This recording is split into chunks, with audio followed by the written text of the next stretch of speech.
Halo sahabat militer magazines. Satu kapal PKR Latih dibutuhkan TNI Angkatan Laut saat ini. Kementerian Pertahanan telah mengalokasikan anggaran sebesar 400 juta US dollar atau sekitar 5,5 triliun rupiah untuk program PKR Latih.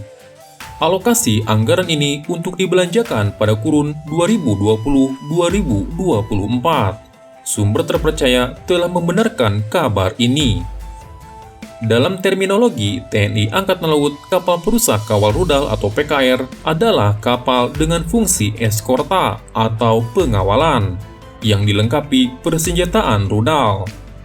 Dengan terminologi ini, klasifikasi kapal dalam satuan kapal eskorta atau satkor menjadi lebar dari mulai korvet, kemudian fregat, dan destroyer.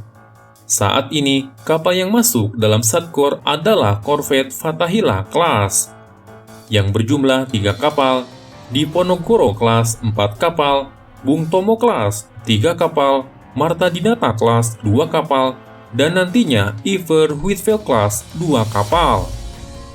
Jadi, total akan ada 14 kapal perang surface kombatan. Dengan telah dipensiunkannya kapal latih fregat KRI Ki Hajar Dewantara 364 KDA pada tahun 2019 lalu karena kapal ini lebih dari 35 tahun bertugas. Sekarang ini terjadi kekosongan kapal tipe ini di lingkungan TNI Angkatan Laut. Kapal yang tersedia adalah KAL Kadet yang mengambil platform dari KAL 45 meter yang merupakan kapal latih milik Satuan Patroli atau Satrol. Jika melihat spesifikasi KDA, maka kapal ini tetap dimasukkan sebagai kapal eskorta dan mempunyai sensor atau radar dan sonar, serta persenjataan lengkap yang terdiri dari meriam utama, rudal permukaan udara, rudal permukaan, torpedo, countermeasure, dan juga helideck. Adapun fungsi latih fregat ini diwujudkan dalam anjungan berjumlah 2, asli dan latih, ibaratnya seperti 2 kokpit dan pesawat tempur. Fungsi yang kedua, ruang kabin awak yang lebih banyak, dan fungsi yang ketiga dilengkapi ruang kelas. Pada kapal latih KDA dan KAL Kadet, jumlah anjungan 2 buah diwujudkan dalam 2 lantai anjungan. Bagian atas adalah aslinya, sedangkan bagian bawah untuk fungsi latih. Melihat dari dana yang tersedia, maka fregat latih kali ini dipastikan telah lengkap termasuk senjatanya. Dan bukan lagi FFB-NW.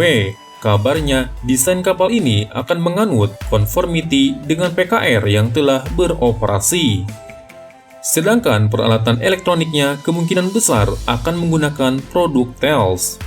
Mungkin akan timbul pertanyaan untuk PKR latih ini akan menggunakan platform kapal apa? Jika kita melihat rencana TNI Angkatan Laut untuk menjadikan Sigma 10514 sebagai fregat standar, maka peluang kapal Sigma 10514 Marta Dinata Class bisa muncul. Namun, jika kita juga melihat rencana TNI Angkatan Laut akan menerapkan satu divisi kapal minimal terdiri dari 4 unit kapal, maka peluang kapal F2000 Bung Tomo Class juga ada. Akan tetapi, jangan salah bahwa KRI Ki Hajar Dewantara merupakan kapal tunggal di TNI Angkatan Laut. Oleh karena itu, kita tunggu saja pilihannya.